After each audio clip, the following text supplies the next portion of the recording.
Ramacharya, I begin to see the point which was made yesterday, that there's a unity of, let's see, the appearance and the emptiness. We are talking almost in the same this thing.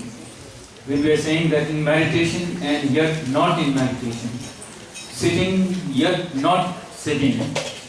So that's what, if you could slightly more elaborate. But my today's question is that I see there's a lot of... Wait, maybe I should explain this first. Okay. You want me to elaborate that one? Yes. Right? Let me try to just sort of wrap it up very simply. Because, yeah. Ramacharya, I think a lot of people have come and asked me that what you have understood, because Ramacharya has been referring to you. So I think I also need a lot of clarity before I really pass on with clarity. Right. Okay, this is like this. It's a little complicated. First, and this is important, I need to say this. To be a good meditator is never the aim of the Buddha Dharma.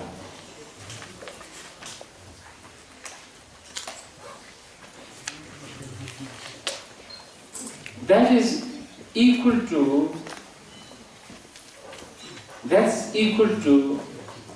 saying, let's have a nice finger to point at the moon. You understand? Yes. Because to have a, whether you have a, like slender or a chubby finger or a polished finger, I don't know, it doesn't matter as long as the finger does the job. Likewise, meditation is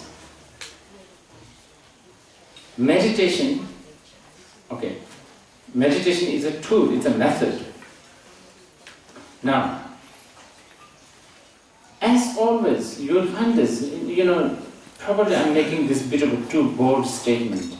Even between the shamatha and vipassana, which we love so much, shamatha and vipassana, at times, you can understand them as they are like the arch rivals. The whole point of the shamatha is to abide, isn't it? Yes. But abiding in one place is something that the vipassana detests. Mm-hmm. Yes. But yet we are supposed to make such a nice, harmonious, forever, living happily forever marriage between the shamatha and the vipassana. That's what we talk. So we always talk about the shila, suju, the union of the shamatha, the vipassana, all of this. What am I talking about? Okay. So, post-meditation. Okay, so what I'm saying is in Buddha Dharma, just as many great masters have said, it's a bit like practicing Dharma is like sharpening the knife. You have the metal and you have what call it? Whetstone. Whetstone. And then you rub them. What's happening is stone gets worn out, the metal gets worn out. The result of a worning out of two entities is called sharp knife. So a lot of the Buddhist methods are designed to cancel each other, so to speak. Now how do you cancel out, how do you cancel meditation, post-meditation? This is why the post-meditation is so important. This is why we should actually wage war to these mindful people. Mindfulness group that we are so familiar with, every corner of the world that we bump into mindfulness group these days. We should wage war with umbrellas, with flowers, with pujas, with fire, with incense, with bells, with dancing. We have to do that. Because Otherwise, if your aim is to be a good meditator, then that is as absurd as wanting to have a good finger. And good finger is really useless. I mean, within a certain context, of course, people are... Some people would like to have that. So, okay? So,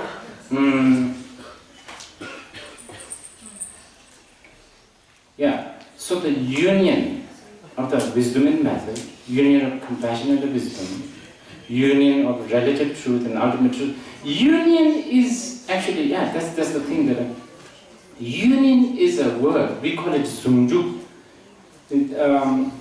One of the great Nyingma masters, Longchenpa, said that if I quote him very loosely, union is a deliberate choice of word because it's kind of a nice word. You understand? It's a really romantic. It's, you know, the word union, more chance for you to sell the word union. But the word union is not the most perfect word. In fact,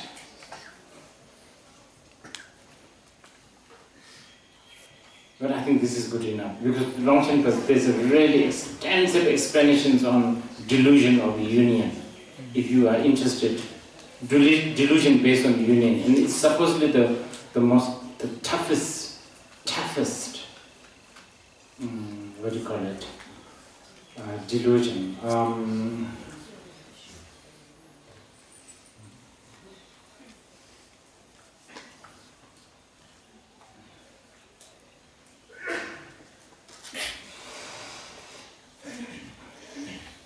I think it's comfort.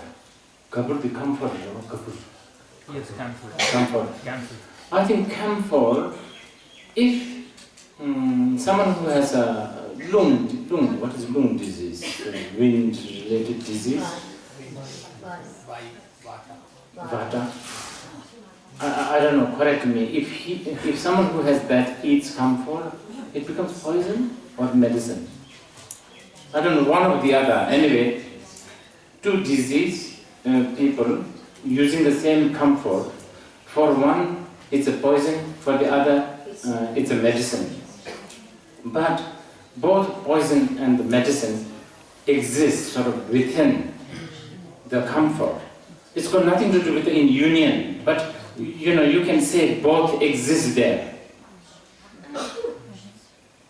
So how do you decipher this kind of magic? It's a very good trick. Meditation and post-meditation practice is a very important trick, if you like. Okay, so second question, you want to ask me? The text says that how does one sick bodhisattva gives the advice to the other sick bodhisattva? So normally, I think the bodhisattvas are not really supposed to have any feeling of sickness. So depending on what kind of bodhisattva, I guess. You know, to the certain extent, since we have taken the bodhisattva, well, we are supposedly bodhisattva, but we know what kind of bodhisattva we are. Yeah. So are you talking about like first bhumi and sort of? Yes. Yeah, so what was the question? No, the question is that what is really being said here, in the sense that how does one sick bodhisattva advises to the another sick bodhisattva? Okay, that one, wait a little bit. I think there's something similar. Okay. That's it? Yes. The question? Okay. Just a little bit more conversation. Okay, I'm skipping a lot of the conversation between Vimalakirti and Manjushri. Just extracting a little bit more, talking about ailment. And remember, we were talking about ailment as being the reference. The reference is an ailment. But all kinds of references. But among all kinds of references, one of the most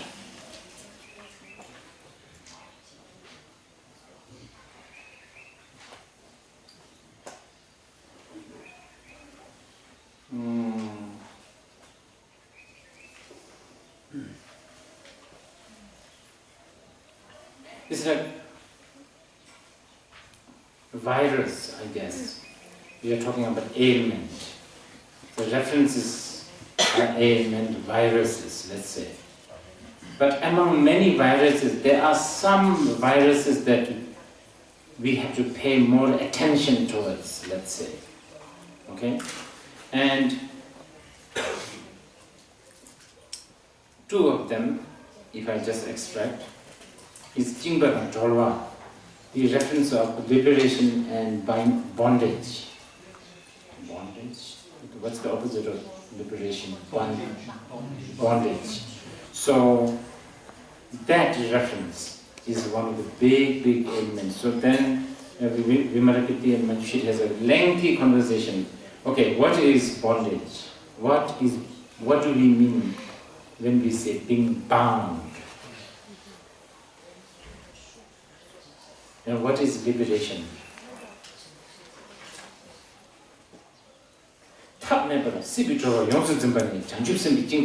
Actually, this is all related to the questions that you just asked. For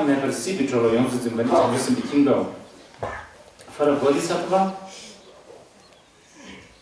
asserting that there is a liberation without a method is a bondage.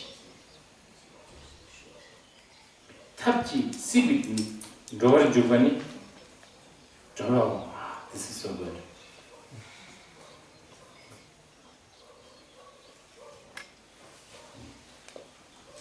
With skillful means, if a bodhisattva enters to samsara, that is liberation.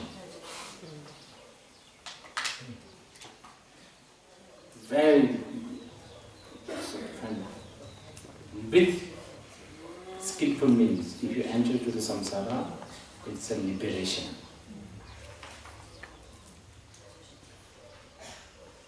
A bodhisattva is sick if he meditates and if he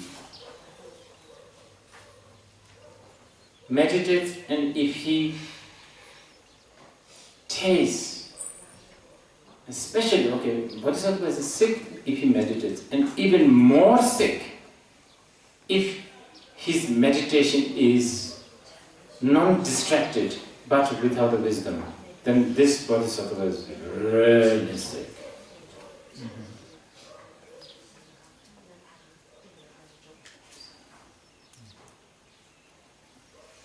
Bodhisattva is free from the sickness if the bodhisattva is tasting the taste of meditation, meaning, like abiding or whatever, but with a skillful means. Then bodhisattva is liberated. Few more. Bodhisattva is sick if a bodhisattva has a lot of wisdom but no method.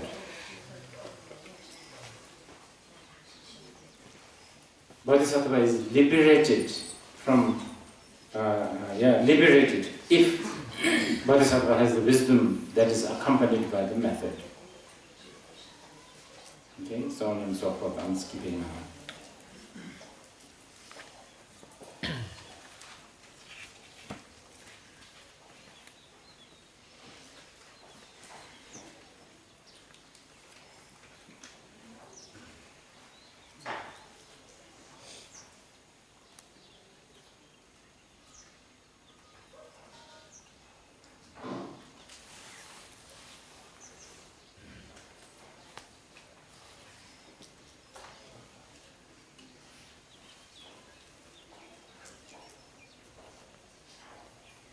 I'll just extract this one.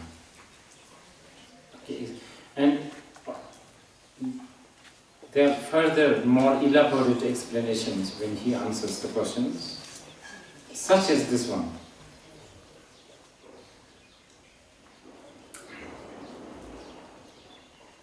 How does the Bodhisattva gets bound by skillful means without wisdom? Vimalakirti's answer. All kinds of view, all kinds of emotions, all kinds of propensity, all kinds of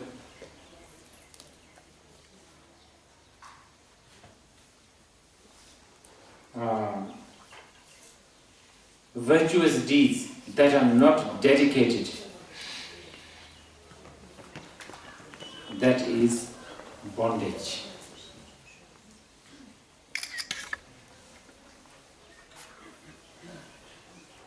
How does the Bodhisattva get liberated? Using the skillful means, accompanied by the wisdom, all views, all emotions, all propensities, all attachment, all virtuous deeds that are dedicated to the benefit of all sentient beings. I think I'll skip now.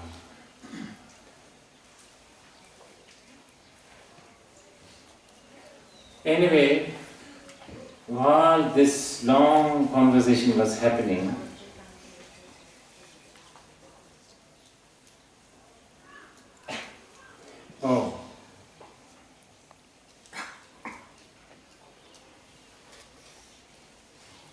I don't know, from Jukta Yosamana, Gotan, Kesha the Shed Melody, Sheribu Hani, Jusa Kawadus, Simple, La, Hatabi. Person D, Lu, Jibangabati, Sheribu, Dinham, send the chimney in a 10 men, I change some of the other, and you the 10 chilla curtains. How did carry on?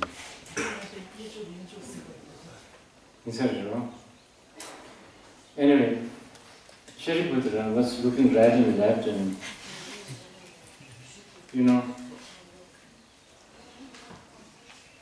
this is so important. I know it sounds very childish probably. Anyway, Shariputra thought, okay, where are we going to sit?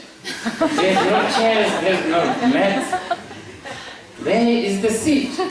And this great Bodhisattva has arrived to this merchant and this rich man's house, and where are we going to sit? Where are we all going to sit? That occurred in his head.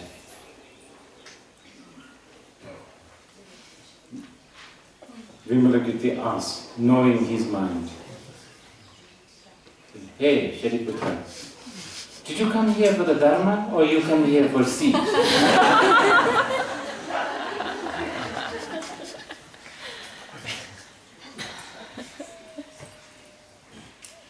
Okay.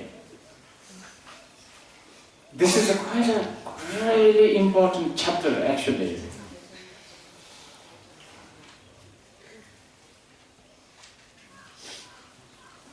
This is a very important chapter because, again, it is really must be Buddha's blessing that Shariputra thought, where is the seat? Because the seat is a very important subject. Remember the ailment we talked? Now we are talking about the seat.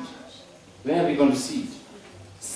Where are we going to there's no seat to sit. The seat is about dwelling, domain, nest. You understand? Nest, to dwell, to lift your weight from your feet, so to speak, to dwell, to occupy a territory, so to speak, to be idle, to not move. Now this is very important because this is actually going to touch the subject of stuff like alaya.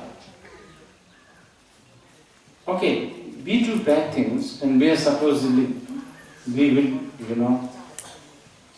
go through the consequences later if you do not do something about it.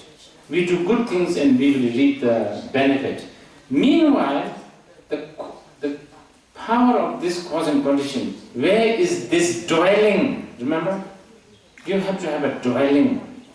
So that's what it is going on about. It's not like Shariputra cares about so much about, cares about the actual sea. So it's a very, very important issue. So we are, but of course the conversation begins with the, I guess, where is the seat to sit? And Vimalakirti being very sarcastic, those who want seat, they, oh yeah, actually his first comment is, those who want to have a seat,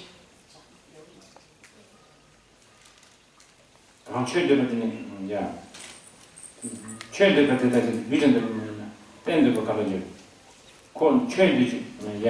Those who are longing for a seat, they are not looking for dharma. Meaning, if you are looking for a seat, then you are thinking of nesting. Nesting? Foundation. You are, you want to be like that sticky, sort of gluey, touchy, feely. You just want to sort of, the image is more like a cow dung fallen on earth. Completely, just want not move. Won't move anywhere, not move, you understand? You want to settle. You are looking for settlement, aren't you? You just want to settle. If you want to settle, you are not looking for dharma, truth. Because truth, you have to constantly pull the rug out of your feet. There is no time. There's no time to settle. Therefore, no longing for settlement. No sitting, no seat.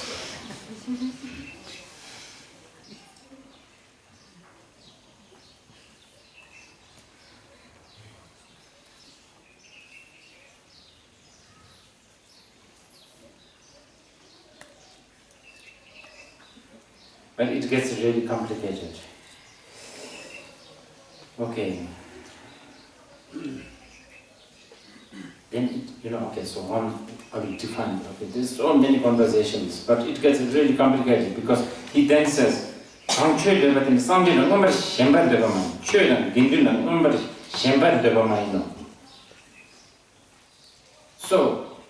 then we now have to, so I want dharma. So this is what Shariputra said, I want dharma. Of course I don't, I'm not looking for seats, I was just mentioning this, just because, natural reaction, where is the seat? I'm here, guest, and you're the host, and there's no seat.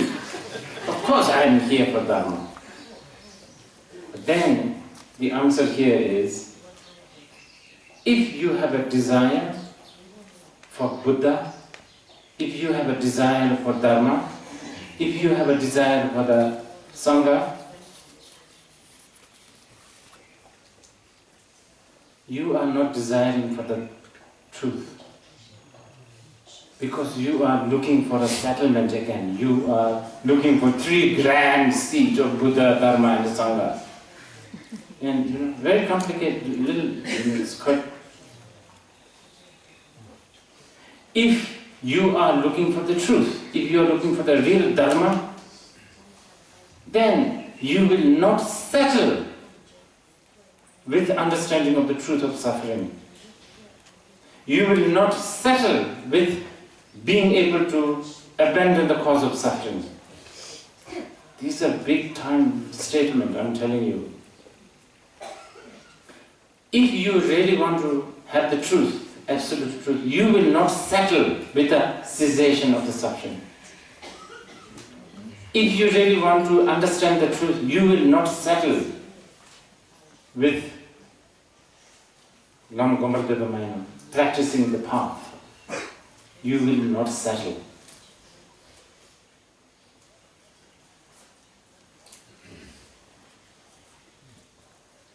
settle.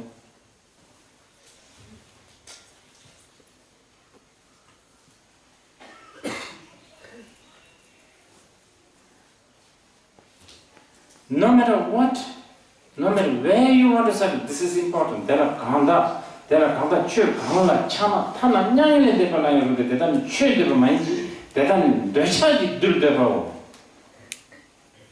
Vimalakirti is becoming really tough here. He's saying that, look, if no matter what kind of settlement you are looking for, even if it is enlightenment, even if it is enlightenment, you are not looking for the truth.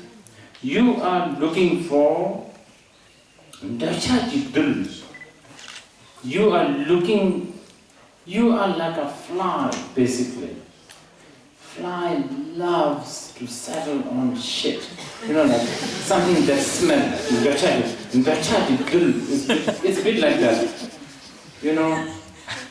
That enlightenment has that smell. You are attracted to that, aren't you? That you just want to settle on that with your 4 limbs.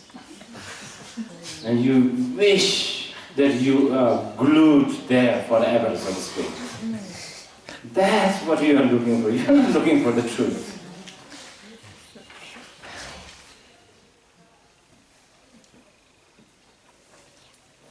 Anyway, this is long, very long, but so this is sort of a contradiction, seemingly contradiction, but it's not a contradiction. So therefore, Shariputra, if you want the Dharma, you have to first learn not to want it. Paradoxical, important. And unfortunately, I have to really skip now because not much time and all that. Anyway,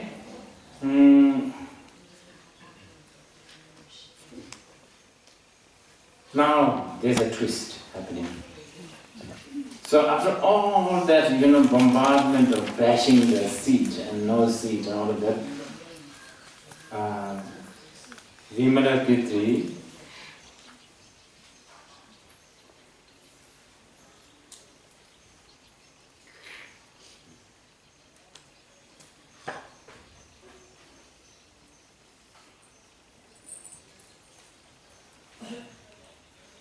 requests Manjushri and other bodhisattvas inside the door. She doesn't go to me. You have to change it to change something. So asking Bodhisattva Manjushri and other bodhisattvas to now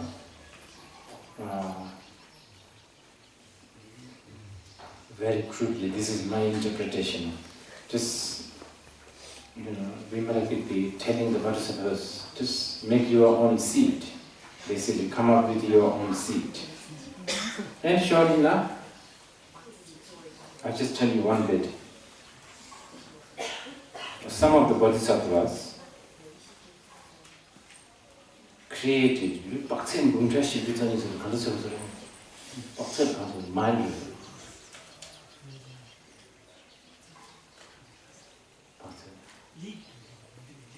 Li Bumra Shibitsan is 4 million. 4 million. Bumra Shibitsan is 4.2 million. Okay, just mile, let's call it. Mile. Big. Throne. Some of the bodhisattvas. Thrones for themselves. Okay? Each of them for themselves.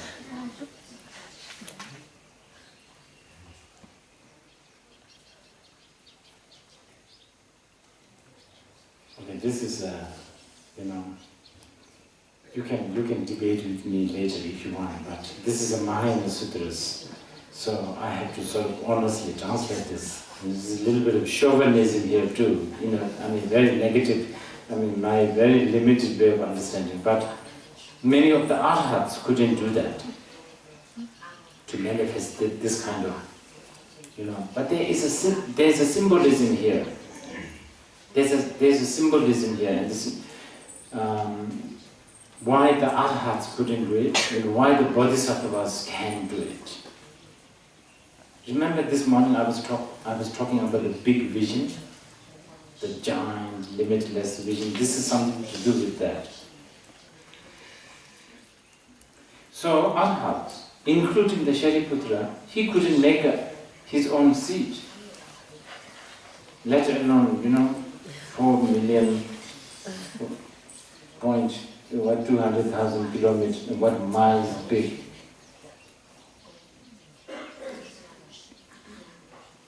Vimalakirti asked Shariputra, okay, you should prostrate to the Buddha, Dramijabo,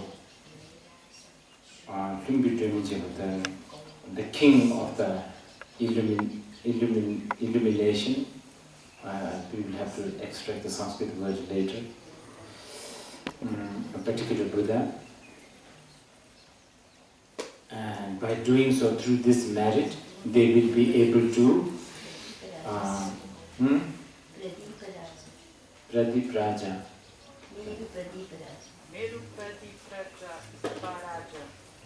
Veru Pradipraja. And anyway, after doing so, they managed to create the Navratya throne.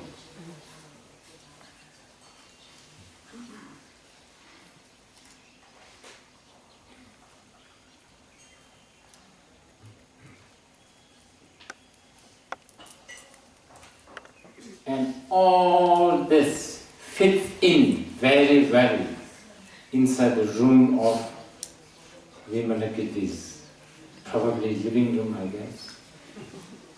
We are talking about many, many bodhisattvas.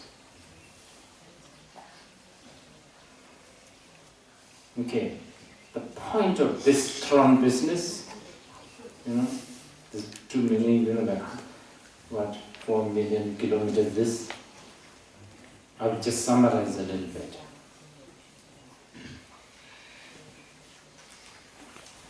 I've already did it this morning. You have to really learn to interpret and learn to mean. What do you mean when you say incredible, unthinkable? Right now it's very vague. You have to really, when you can really interpret, when you can think unthinkable, basically. This is okay, let me rephrase this. When you can think unthinkable, and yet it is still an unthinkable, then you are getting better. Right now, you can think about unthinkable, but most of the time we can't even do that. But those who are slightly better, we can think about unthinkable, but then it is no more unthinkable. It is a thinkable, unthinkable. But bodhisattvas have to reach to a point where you think unthinkable and let the quality and the taste of unthinkable remain. But I'm sorry, you know, we have to get out of the well a little bit to understand these things. Because really, we are not talking about becoming, we are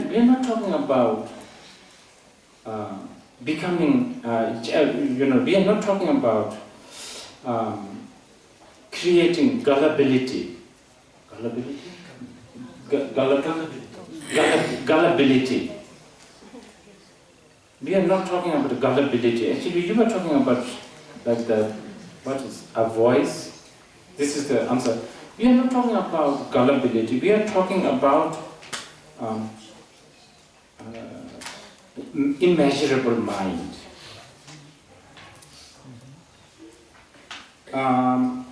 We have to learn to we have to learn how we will not automatically shun unthinkable.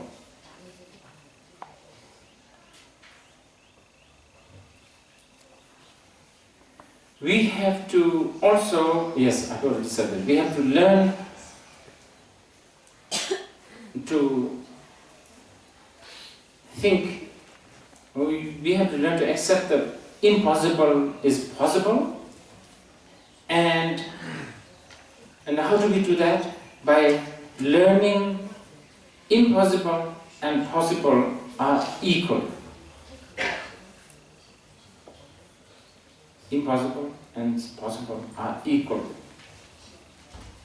That possible are as absurd as impossible.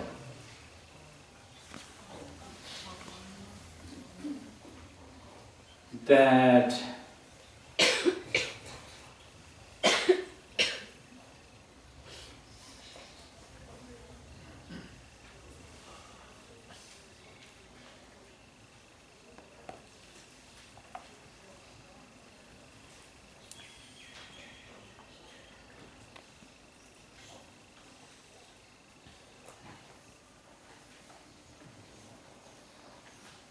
so there's a whole range of explanations in this chapter, like which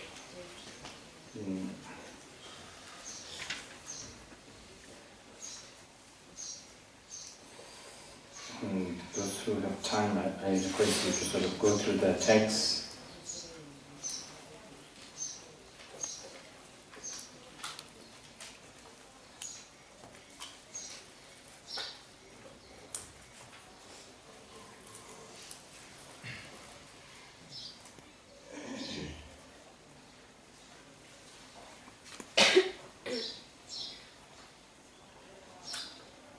Number 7, some initially can do.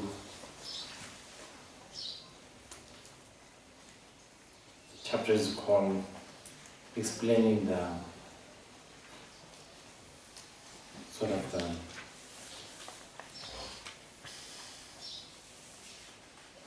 doings or the ins and outs of incredibility. So it's a study of incredibility or unthinkable, inconceivable. But as I said right in the beginning, it's difficult because we don't know how to do that.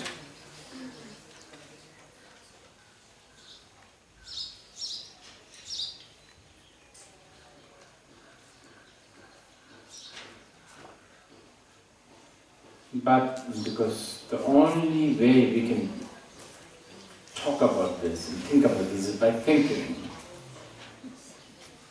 It has to be credible. But are we wasting our time? As Vimalakirti said later, not at all. Like you could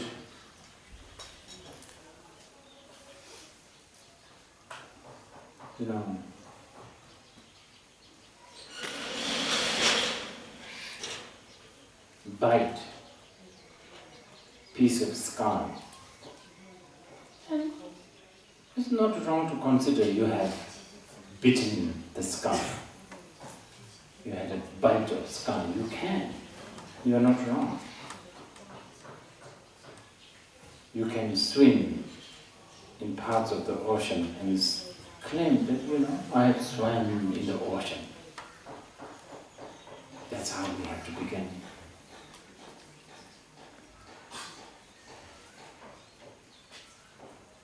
And this, again, until your earlier question might be... Okay, the conversation continues in the next chapter. This time, Manjushri begins with answering. Okay, so, Vimalakirti, how should a bodhisattva look at sentient being? And I love this thing, that's why I extracted. How should a bodhisattva look at another sentient being? Example,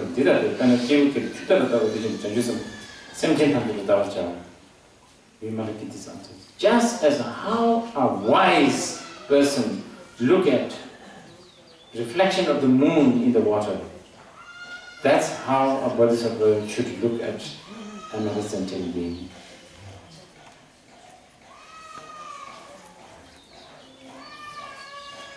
Just as how a magician look at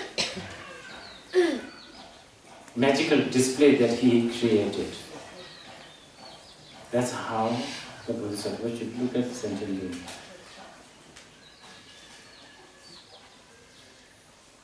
Just as how you look at your own reflection of the face in the mirror, that's how the bodhisattva should look at other sentient beings.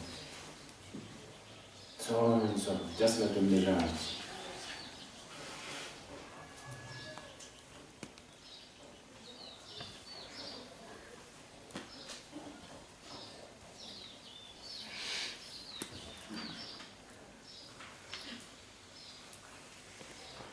Many examples like that.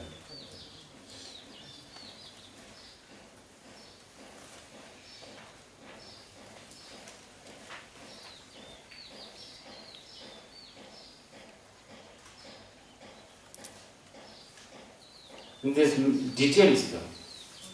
How should a bodhisattva look at a sentient being who is practicing and who is accomplishing something, managing to, purify defilements, progressing practitioner? How should a bodhisattva look at this? Brilliant answer. Just as how you look at the traces of a bird flying in the sky. No progress, basically. Nothing abandoned, nothing achieved. But you can always think, bird flew from here to there. That's how a bodhisattva should look at.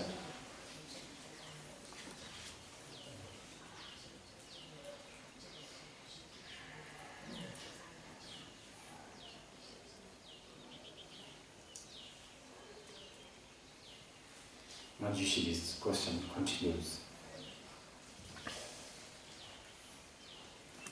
Well, in that, if you look at sentient beings like this, mirage, reflection of the mirror, then how would a bodhisattva generate love to other sentient beings? This is Manjushri's question.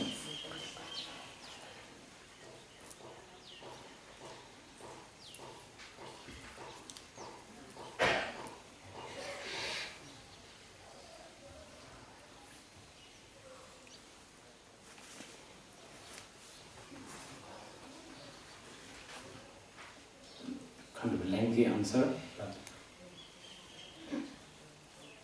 when a bodhisattva looks at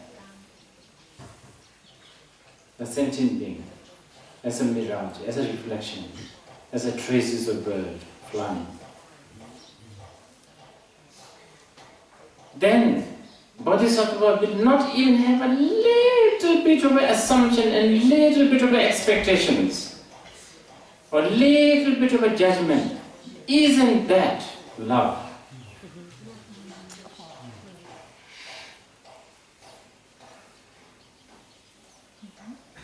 Because the bodhisattva will not have any sort of a deception, basically.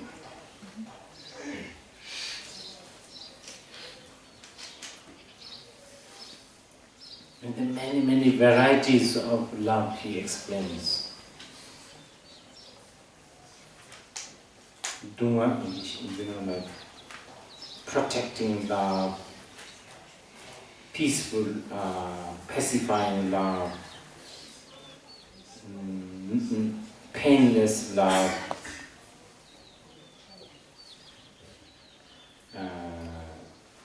innate love, non-contradictory love, non-dual love,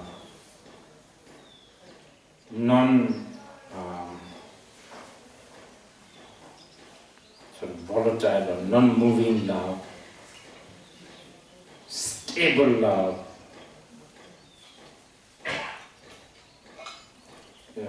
pure love,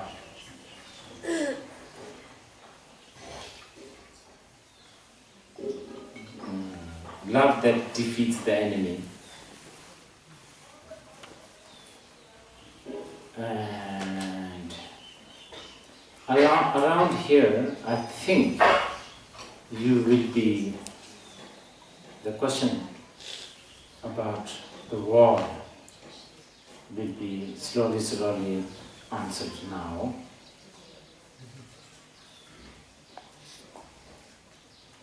Same thing. There's so many different kinds of love. Rangjungi Chamba, natural love, Buddha's love, Bodhi's love.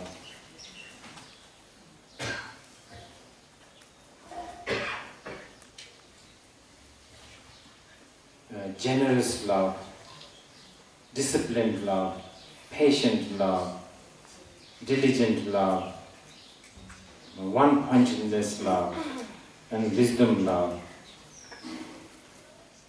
skillful love, non-hypocritical love,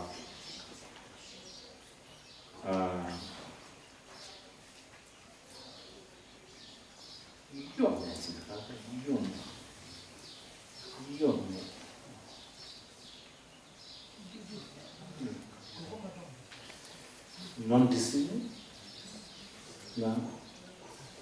non-deceiving, no price tag love, basically. I'll give you this much love, you give me this much love, you know, that kind of thing.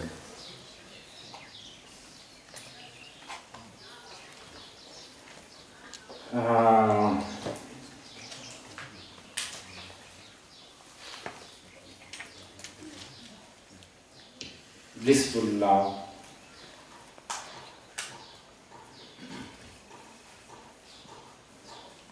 okay, next is compassion. Same thing, it's very long.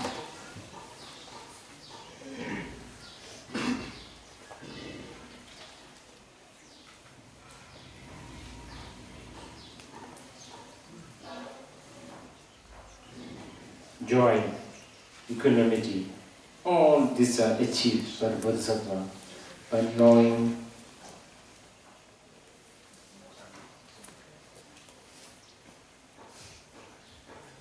that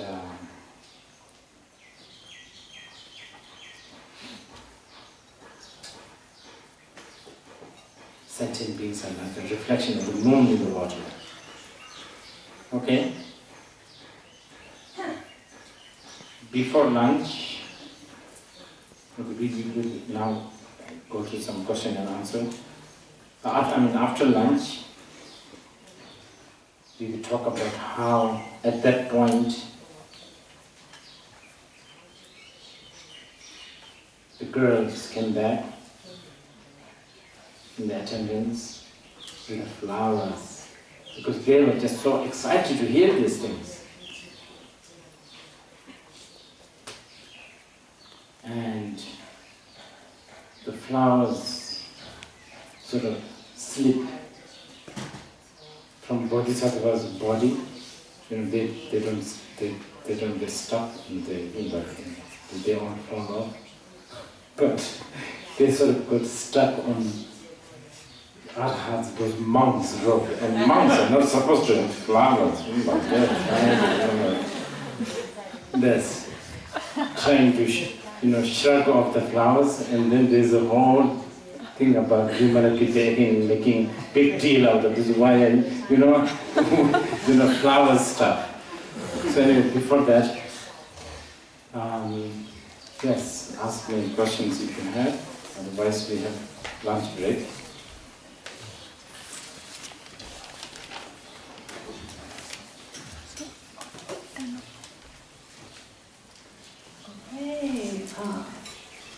I came from a Theravada country, And they are, I think, Oh, six. Yeah, what? Can you, no. Should I ask now? Yes, ask. I am from a Theravada country, and I think there are 6 bodhisattvas. They are focused to get nirvana, and they all do things accumulate merit. And there's a lot of conflict between them too. There's a new temple, Mahayana, Dhammakaya, there's forest monk and all those. Yes. What can I do to help them elevate this problem? Because I felt this is great. This kind of thing. You may think I'm joking, but I will tell you something serious. Don't bring Mahayana and Vajrayana. Why not? That's what they need. Because, no, because we actually need the root. Really. No, this is what they need. Okay. You are trying to have us become like a victim, sacrifice, to be role model. We cannot have fun.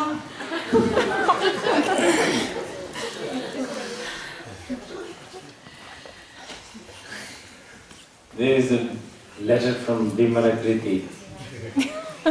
He says, listen here, Rinpoche, you are doing this teaching all wrong.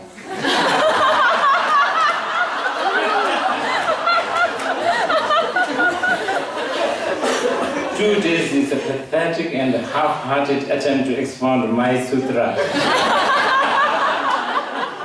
You should cancel all your empty and meaningless plans and stay here teaching at least until the 5th season of Game of Thrones.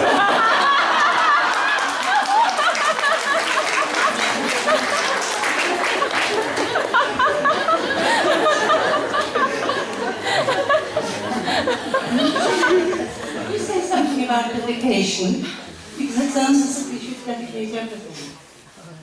Can I say something about? Dedication. Dedication. Oh yes, there's a lot. Because it sounds as if we should dedicate everything. Bad Yes. and good. You remember, I was when we talk about the binding and liberation, Vimalakirti is one of the definitions is if you dedicate, then it becomes liberation. Yes.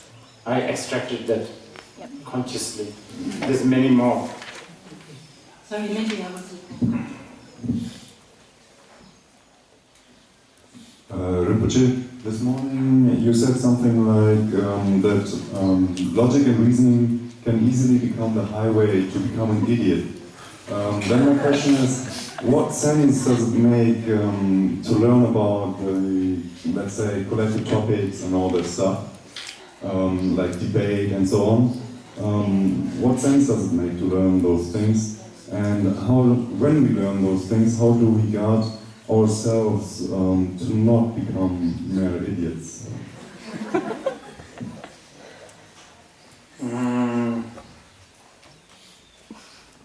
It's a bit like soggy and solid food yesterday.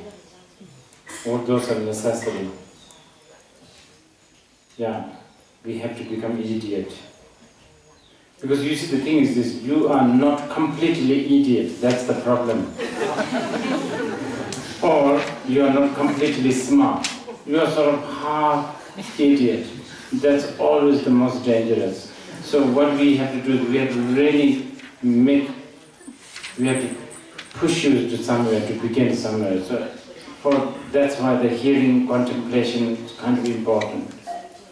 And check, so like expounding, debating, analytical skepticism, important.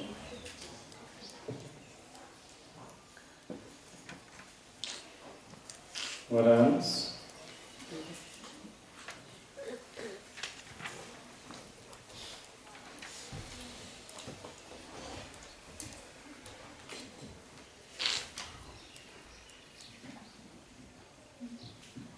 我想问一下仁波切，就是今天讲的善巧方便，能不能再解释一下？然后善巧方便是从哪里来的呢？谢谢。Can you explain more about skillful means and where does skillful means come from?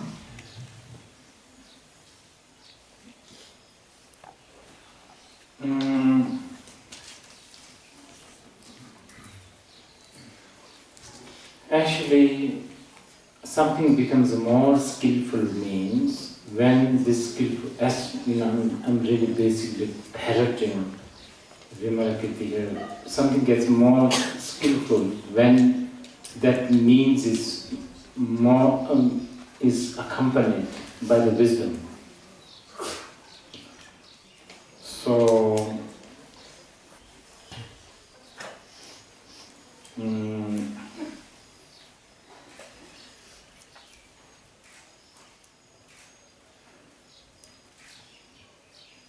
the reason why we label it as a skillful means is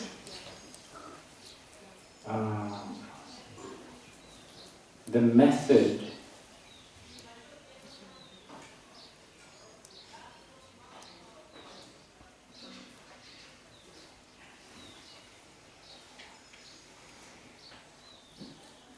how should I put it?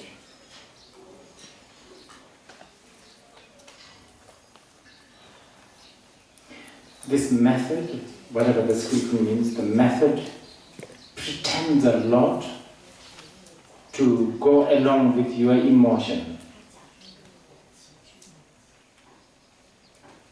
It sort of pretends. So then you think, this is something I can do. But because deep down, the real agenda is never to get along with you. So that's why skillful means is a skillful means, because it's supposed to take you out of your emotion.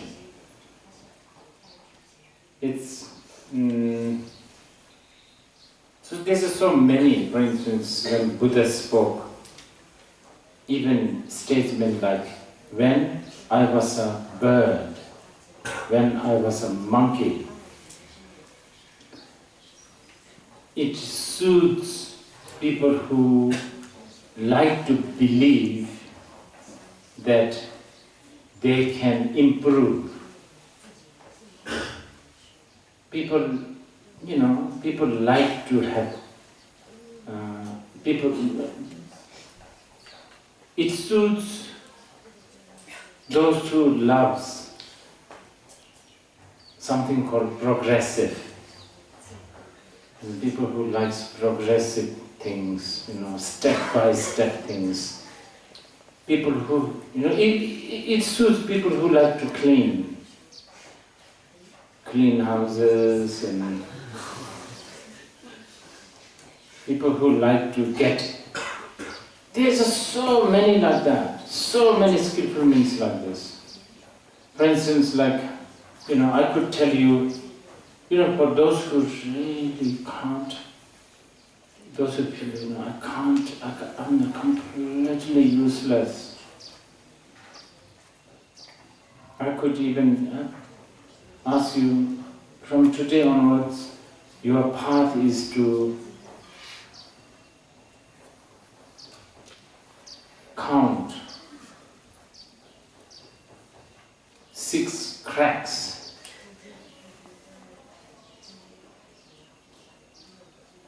Cracks, and many cracks, everywhere. And by the 5th crack, you will have a sense of achievement. And of course, the 6th, you have done your job.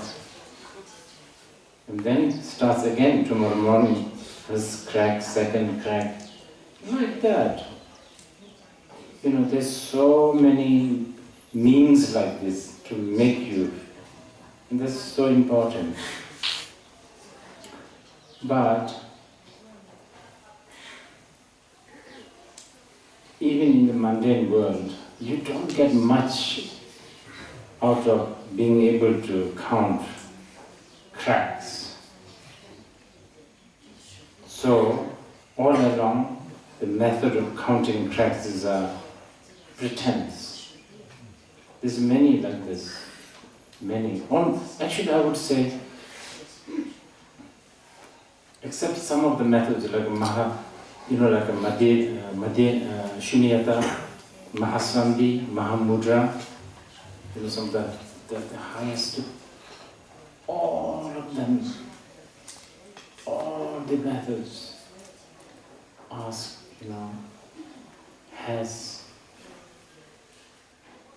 there's a little bit of give and take. When it comes to the Mahasandhi or Mahamudra, then there's nothing. But then that's a solid food. That you have to just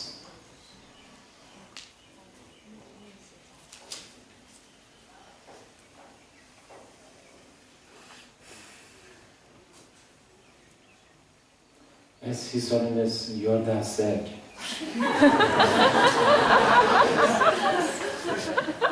do or not do, there's no trying.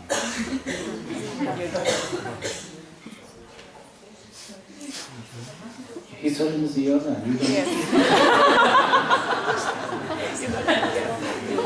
The Star Wars. Okay. Oh, Star Wars. You don't know? Dark age.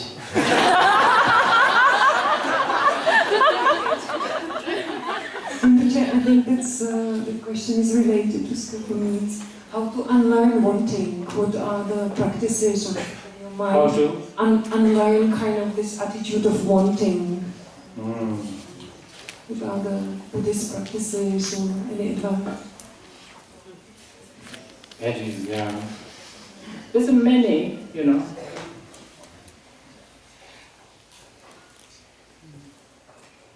there's so many that you can go this way by learning the downfall of what you are wanting. That's one way. Then there's this way, actually let the wanting continue and watch it. You understand? That's one way. Not reacting. Watching is a very, very big time doing, Actually, it's a really difficult one.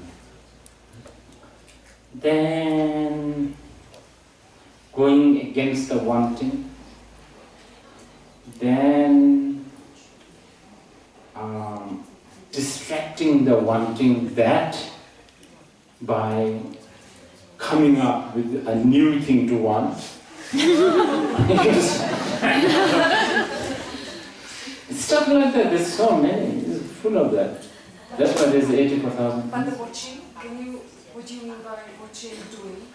Watching, mindfulness, no judgment, no abandoning, no adopting, simply watching, like a baby looking at a fresco, just watching.